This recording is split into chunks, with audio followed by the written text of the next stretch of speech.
Hello friends, today now topic is the quantum mechanics, जो कि physical chemistry में most important topic है। Quantum mechanics में आज हम करेंगे कि जो मैकेनिक्स है वो कितने टाइप का होता है, और मैकेनिक्स के अंदर क्वांटम मैकेनिक्स और क्लासिकल मैकेनिक्स के डिफरेंस के बारे में पढ़ेंगे। तो सबसे पहले आता है क्वांटम मैकेनिक्स है, जिसमें मैकेनिक्स जो होता है वो कितने टाइप का होता है।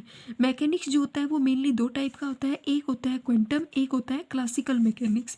तो जो क्लासिकल मैकेनिक्स था इसको 1925 के अंदर अटेम्प्ट किया था to deals with the atomic and molecule structural problem की बेस के ऊपर था, कि जो क्लासिकल मैकेनिक्स था इसका डेवलप 1925 के अंदर हुआ था, जिसको मतलब एटॉमिक एंड मॉलिक्यूल की स्ट्रक्चरल को मतलब फाइंड आउट करने के लिए इसका यूज़ किया गया था, और ये उनकी प्रॉब्लम पे बेस्ड है।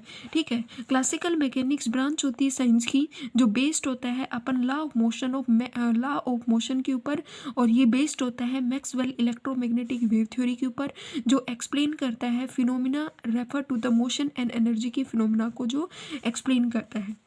ठीक है, कि जो हमारे पास क्लासिकल मैकेनिक्स होता है ये मतलब लॉ ऑफ मोशन होता है, जो मैक्सवेल इलेक्ट्रोमैग्नेटिक वेव थ्योरी के ऊपर बेस्ड होता है, जो मोशन एनर्जी को के फिनोमिना को एक्सप्लेन करता है।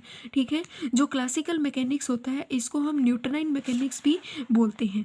ठीक है, फिर आता है कि क्लासिकल मैकेनिक्स जो होता है ये एक्सप्लेन करता है फिनोमिना, जो मैक्रोस्कोपिक ऑब्जेक्ट होते हैं ना, जो बड़े बड़े ऑब्जेक्ट होते हैं उन्हीं को ही ये एक्सप्लेन कर सकता है, but not able to explain behaviour of microscopic particle, जैसे कि एटम, मॉलिक्यूल और इलेक्ट्रॉन्स को ये एक्सप्लेन नहीं कर सकता।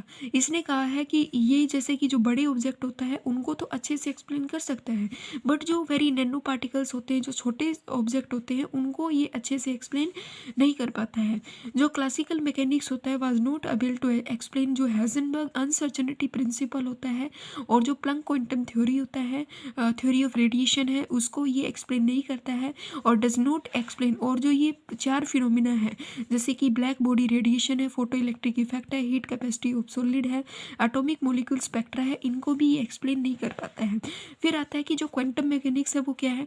क्वांटम मैकेनिक्स को इंट्रोड्यूस किया गया था which take account particle as wave nature of the particle, like मतलब क्वांटम मैकेनिक्स को जो है इंट्रोड्यूस किया गया था कि ये मतलब जैसे कि कोई थ्योरी होती है, कोई थ्योरी किसी चीज़ को एक्सप्लेन करने में फेल हो जाती है तो उसके अपोजिट जो थ्योरी आती है उसी को हम एक्सप्लेन करते हैं। तो सेम ऐसे ही क्लासिकल मैकेनिक्स की जो थ्योरी थी वो माइक्रोस्कोपिक जो छोटे पार्टिकल था उनको एक्सप्लेन नहीं कर पाती थी, इसलिए जो दूसरी मैकेनिक्स आई वो आई क्वांटम मैकेनिक्स।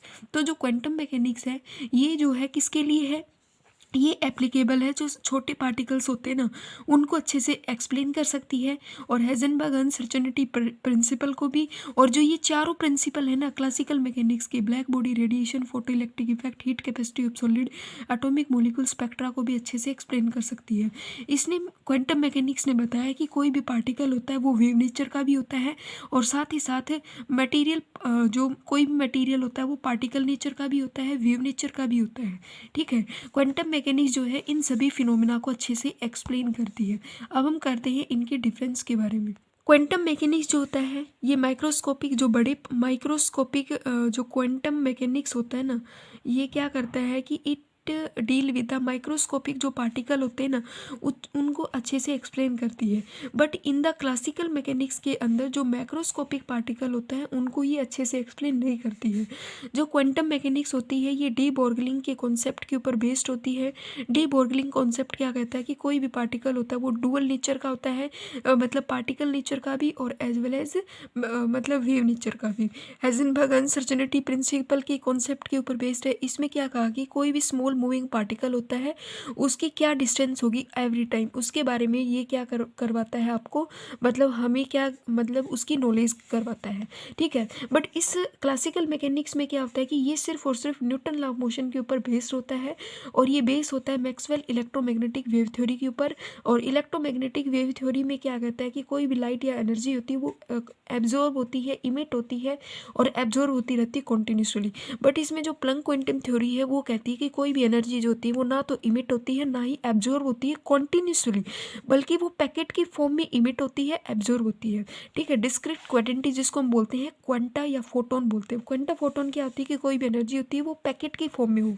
ठीक है, ये किसके ऊपर बेस्ड होती है, कॉन्सेप्ट ऑफ प्रोबेबिलिटी के ऊपर एंड फाइंडिंग ऑफ पार्टिकल के ऊपर बेस्ड होती है, at variation location of space के ऊपर। मतलब ये जो क्वांटम मैकेनिक्स होता है ये प्रोबेबिलिटी के ऊपर बेस्ड होता है। ठीक है, कि वो चीज़ पाई जा सकती है या नहीं, इसके ऊपर बेस्ड है।